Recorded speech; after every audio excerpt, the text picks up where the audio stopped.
8 নম্বর প্রশ্ন যদি দেখি, একটি সারিতে ববি বাম দিক থেকে 23তম এবং অনন্যা ডান দিক থেকে 27তম, ওই সারিতে মোট কতজন আছে? তাহলে এখানে ববি বাম দিক থেকে কততম? 23তম। অনন্যা ডান দিক থেকে কত? 27তম। বলেছে ওই সারিতে মোট কতজন। আচ্ছা, আমি ভাবছি 23 + 27 50 জন। B option right. জয় হিন্দ বন্ধুরা। RRB, NTPC, SSC, GD, West Bengal police, তুমি যে এক্সামে যাও না কেন, র্যাঙ্কিং অ্যারেঞ্জমেন্টের কোশ্চেন ফিক্স একটা থাকবে। তো চলো প্রথম থেকে শুরু করে দেব। 2 নম্বর প্রশ্ন, একটি সারিতে মহুয়া বাম দিক থেকে 31তম এবং ডান দিক থেকে 19তম, ওই সারিতে মোট কতজন আছে? চাকরি পরীক্ষা এমন ধরনের প্রশ্ন সচরাচর আসবে।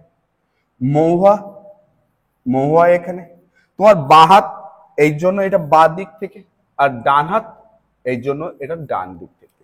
বলেছে মহুয়া বাঁ দিক থেকে 31তম এবং এই পজিশনটা ডান দিক থেকে যদি কাউন্টিং করা হয় তাহলে ডান দিক থেকে 19তম।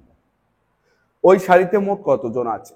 যখন একটা সারিতে আমার দুই দিকের পজিশন থাকবে, তার মানে ওই সারিতে মোট কতজন আছে বলে দেওয়া যাবে।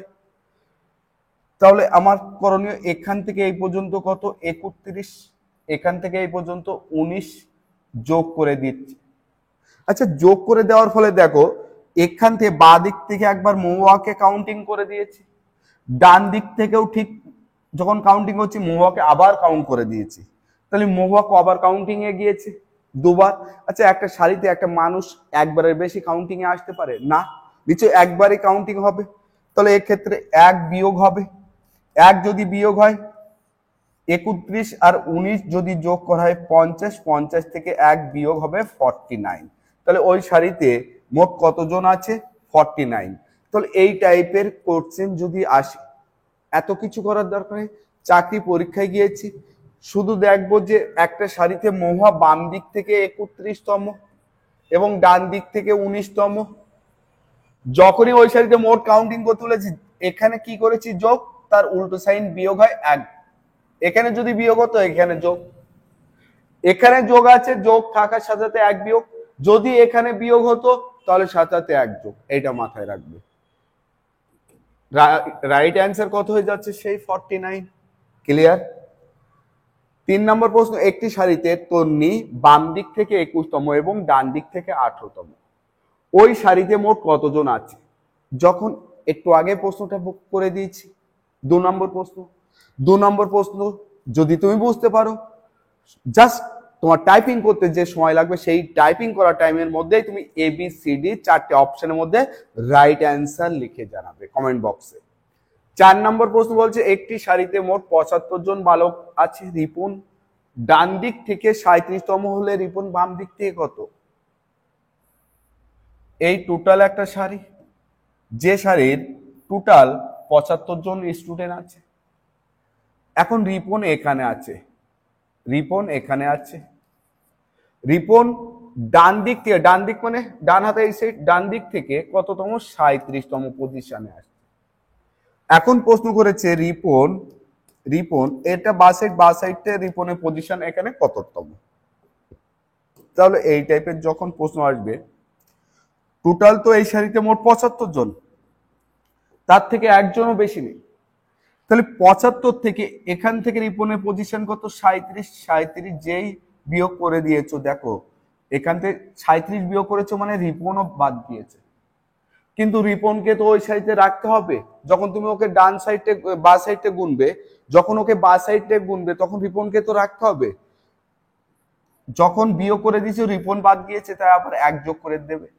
75 আর 1 76, 76 থেকে 37 বিয়োগ করতে হবে 9, 4, 3 39 জন। এক্ষেত্রে রাইট অ্যান্সার সি অপশন, 39 জন।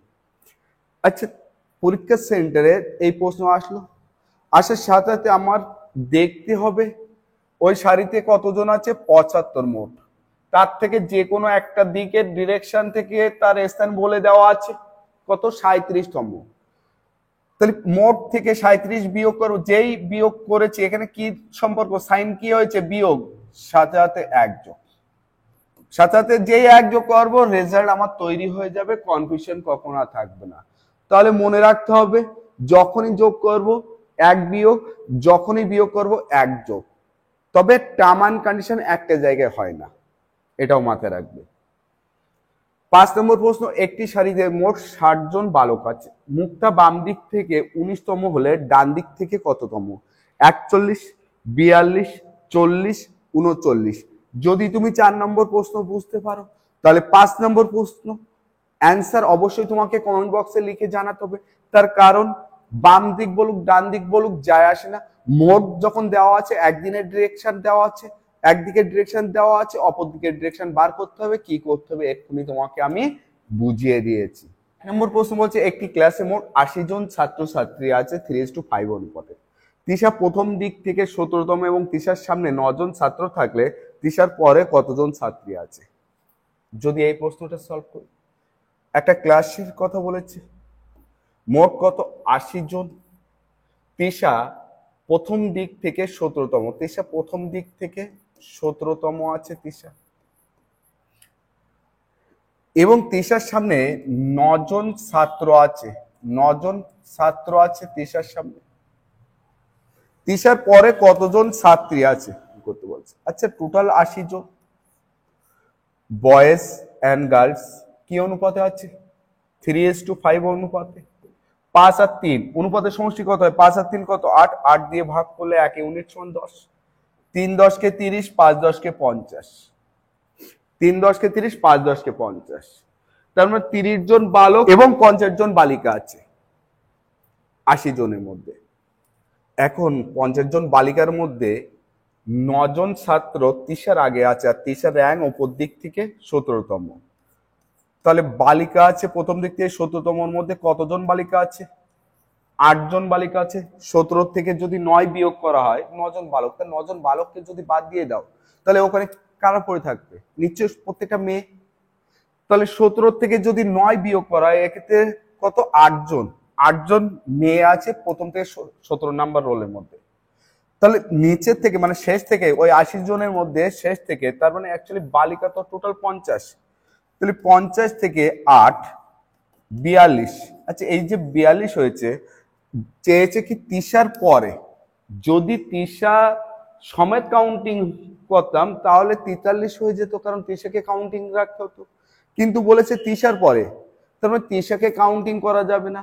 আর তিশাকে যদি কাউন্টিং না করা যায় তাহলে তিশার পরে কতজন বালিকা থাকবে? বি অপশন 42 জন। রাইট অ্যান্সার হয়ে যাবে বি অপশন 42 জন। 6 নম্বর প্রশ্ন, একটি ক্লাবে মোট 48 জন ছাত্রছাত্রী আছে 5:3 অনুপাতে।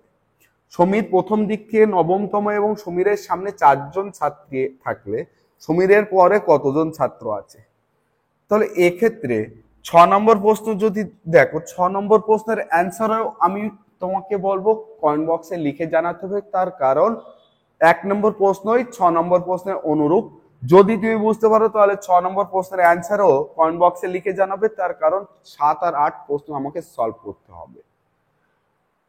7 নম্বর প্রশ্ন, একটি সারিতে 60 জন ছাত্র আছে, পূজা ডান দিক থেকে 37তম হলে বাম দিক থেকে কততম?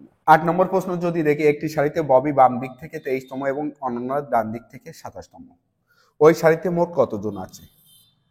তাহলে এখানে ববি বাম দিক থেকে, ববি বাম দিক থেকে কততম? 23তম। অনন্যা, অনন্যা ডান দিক থেকে কত? 27তম। বলেছে ওই সারিতে মোট কতজন। আচ্ছা, আমি ভাবছি 23 + 27 50 জন, বি অপশন রাইট। কিন্তু আমি বলবো রং। তার কারণ কি?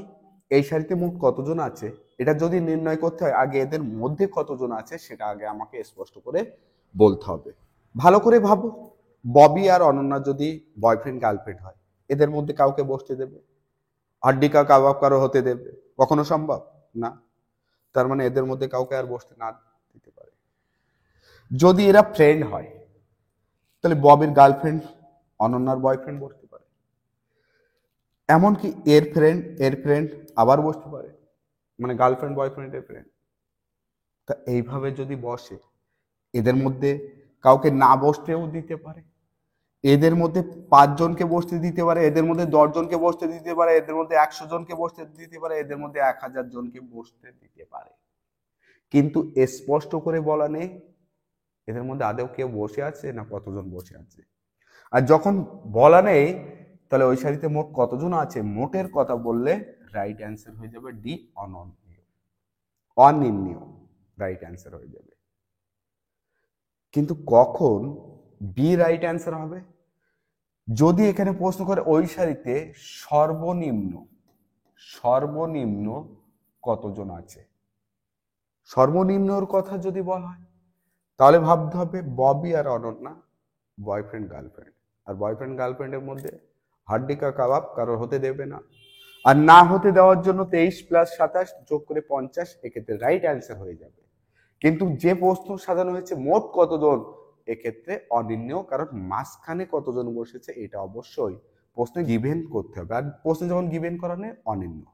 তো আজকের ভিডিওটির থেকে যদি তুমি শিখতে পারো তাহলে অবশ্যই লাইক, কমেন্টস এবং শেয়ার করবে, এবং যদি মনে করো এর পার্ট 2 প্রয়োজন তাহলে অবশ্যই তোমাকে কমেন্ট বক্সে লিখে জানাতে হবে, তাহলে তোমরা অবশ্যই খুব দ্রুতই পার্ট 2 পেয়ে যাবে।